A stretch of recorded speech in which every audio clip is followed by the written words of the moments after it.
question from Elias. Elias is saying, we know that there is no Allah. Why we always use a book from a moon god to prove something? I mean, that's... The same reason Yeah. why Paul used the writings of pagans to prove something. Say again, Elias, don't be more righteous and holy than Paul. Why? Astaghfirullah, Muhammad Rajim.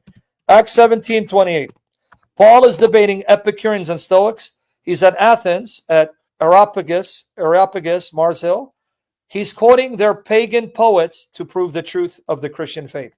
So unless you're more holy and righteous than Paul, learn from his example. Use the very sources of your enemies to prove the truth of your position. Here, Acts 17:28. This is what happens when we speak thinking we're being holy and pious. This is why I'm not saying you, Elias. Beware of fake piety, fake humility. That's disgusting. See, we think we're being pious and holy when we're being unbiblical, because you're not holier than Paul, and yet Paul quoted the writings of pagans to prove his case. So this is the problem with today's Christianity. We think, brother, we are so holy and righteous, brother. Insulting people, look, you don't know your Bible. Like one guy said, conveniently, Sam didn't quote. And then here, I just got a comment from an idiot because he thinks he knows nonverbal communication. Oh, you touch your nose. Because people who are into nonverbal communication will tell you when someone touches their nose, they're lying. No, dude, it's called allergies, you idiot, and long nose hairs that itch. I'm itching right now. I guess I'm lying. On your ancestry, brother. Even my saliva is too good for you. Stupid son of fishes. All right. Here. Acts 17:28. Tell him, get himself a good commentary. Because here it says, for in him we live and move about and exist, as even some of your own poets. See, Paul is talking to the Greeks, and he says, your own poets, not prophets, have said, for we too are his offspring. He quotes two writings of two pagans to prove the truth of Christianity. And here's the note for everyone to see. Where was Paul quoting from?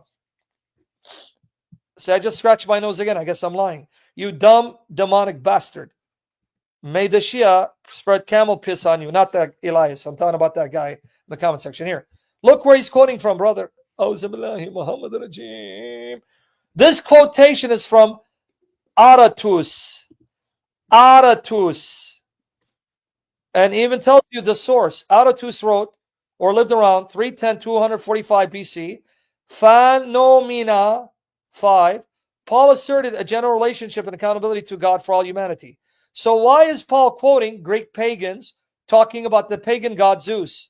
Because he wasn't like you.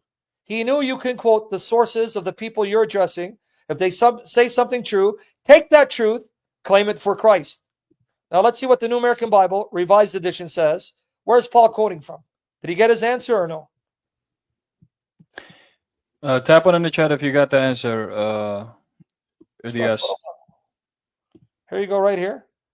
Here you go. New American Bible, Revised Edition, the notes, right here.